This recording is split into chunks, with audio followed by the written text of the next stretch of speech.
If these really are stories based on memory, that means that at one point in time, man did see dinosaurs. In National Bridges National Monument, Utah, there's actually some carvings, petroglyphs, done by the Indians that even an evolutionist in an evolutionary textbook says looks like a sauropod dinosaur. And we've actually had a team go out there, they've seen it, photographed it, did a wax cloth impression of it, and it just looks like a sauropod dinosaur. But of course the evolutionists would say, well no, it must be some mythical animal. Why? Because dinosaurs didn't live with people. Well, how do you know that?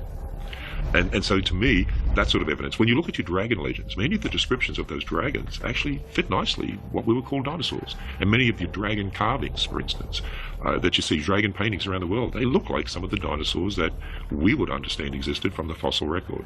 The exact date was 1186 AD. And it's a stone temple that's in the Angkor Wat temple complex around Cambodia. And in a jungle area, there's a number of stone carvings of things that are familiar to us today, along with Hindu and Buddhist mythology. And very distinctively, there's one that looks very much like a stegosaur, as reconstructed from fossils by scientists.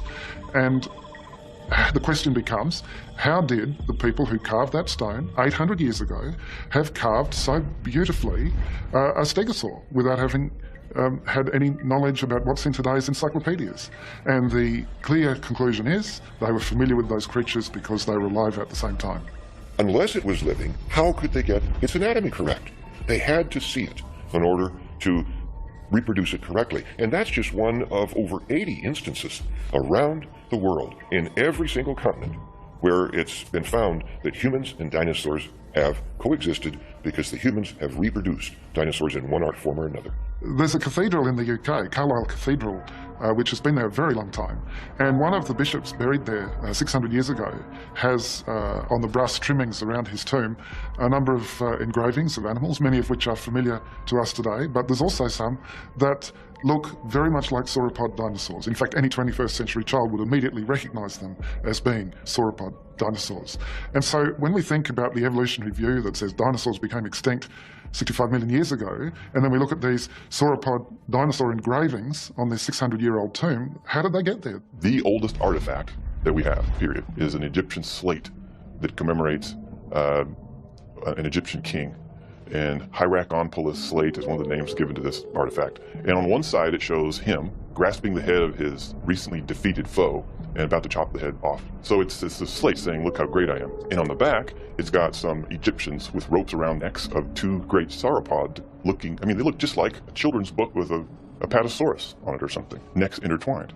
And we have this motif repeated on two different, totally different places, separated by hundreds of years. Obviously, if there are engravings of sauropod dinosaurs which are hundreds of years old, prior to any scientists' reconstructions of fossils, the only way that we could say that they could have done it so intelligently was if they had viewed the creatures for themselves, or at least had access to sketches or drawings or descriptions made by eyewitnesses of those creatures at around that time. As some people look at the fossil record, as some people look at evidence that humans and dinosaurs lived at the same time, they see pictures, they see drawings, they see carvings, they see work in metal and weaving of individuals that have actually reproduced dinosaurs. And the American Indian is one of those groups that has done that, especially in paintings and drawings. Adrienne Mayer, first of all, if we talk about what she's done on this, I think we ought to give her credit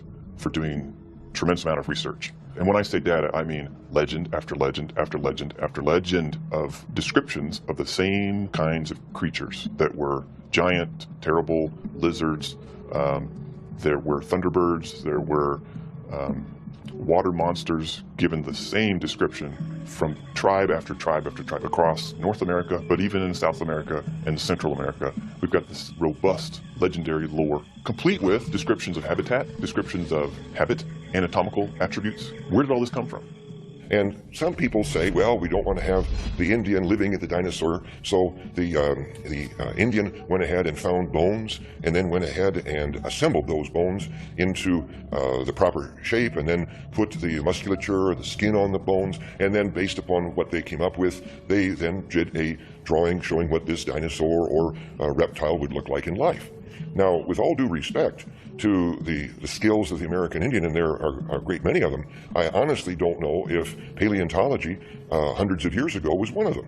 Well, the very fact that we have these artifacts begs the question, how did they know to draw these? In other words, if they're mythological, how is it that they all drew the same exact myth, and yet they're separated through distant time as well as distant geography? And the question, it's a tough one to answer because it depends on your worldview. And if you back up and think, if I just go based on the data, then it seems to suggest on its surface that these people, real live people at some point, encountered creatures that looked like this. I've been informed that in a cave in France there's a mammoth seemingly engaged with or in combat with a dinosaur. Now, if that's so, that's very significant because even though mammoths are extinct, everybody accepts that mammoths and humans live together because you sometimes find spear points of human spears in mammoth fossils or mammoth skeletal remains in caves.